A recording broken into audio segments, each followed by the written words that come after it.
Nou, we zijn nog in de ochtend, maar als we zo kijken naar vanaf 9 uur zijn we open.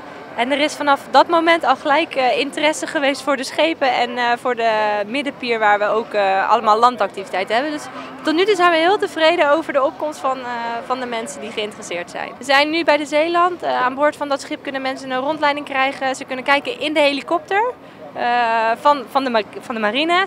Het andere schip op de Zuidpier is de Pelikaan. Daar krijgen mensen ook een rondleiding, kunnen ze zien wat dat schip inhoudt. En in het midden van het schip hebben we de middenpier en daar hebben we een hindernisbaan opgetuigd. Kinderen kunnen gaan klimmen, gaan hangen aan een spijkerbroek. Ze kunnen de wapensystemen van Defensie pakken, dus echt de grote geweren die ze hebben. Ze kunnen een rugzak om hun rug hangen om te kijken hoe zwaar dat nou is om als militair te marcheren. We hebben een fotostand gemaakt met de Curaçaose militie, dus daar kunnen jongens en meisjes zich ook op de fotostoer neerzetten. Dus dat hebben we allemaal aan de middenpier staan. Waarom is dit zo belangrijk voor Defensie? We vinden het heel belangrijk om te laten zien, om ook eens een keer de mensen een kijkje te geven in onze wereld. Want op de een of andere manier denken mensen vaak, oh, Defensie en de militairen, dat is allemaal iets waarvan we niet zoveel weten. En dit is voor ons gewoon een goede kans. We liggen hier met 2 schepen. We hebben nog een landeenheid hier ook zitten voor een oefening. We willen gewoon wat laten zien. Dit is wie we zijn. Kom aan boord kijken en zie hoe wij wonen en werken als wij hier in het Caribisch gebied varen. Want op Curaçao hebben we een eenheid en een basis zitten en we hebben op Aruba hebben we dat, maar op Bonaire hebben we geen permanente presentie. We doen dat alleen met onze oefeningen elke 4 maanden. Dus als we zo'n schip hebben is het best wel bijzonder. Mensen zien niet altijd zo'n marineschip en als hij er ligt dan is hij vaak dicht. Dan is het gesloten voor bezoekers. En nu hebben we dus gewoon ervoor gekozen om alles hier naartoe te halen en mensen te laten zien wat het nou is.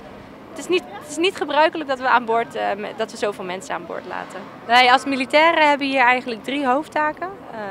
Omdat wij Defensie zijn van het hele Koninkrijk, zijn we hier om de bescherming van onze territoriale wateren en de landsgrenzen te verdedigen. Dus dat betekent, doordat we militaire presentie hebben, weerhoudt het andere landen om naar binnen te komen.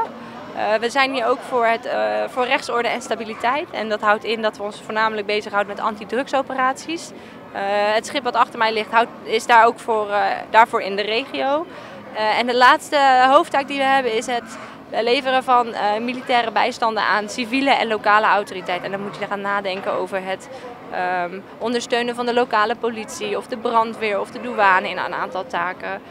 En dat is eigenlijk waarom wij hier in het hele Caribisch gebied met ongeveer 700, 800 militairen aanwezig zijn. Om 365 dagen per jaar te zorgen voor veiligheid op en vanuit zee. We hebben een aantal sportspullen die gaan we doneren aan de stichting Força Bonaire.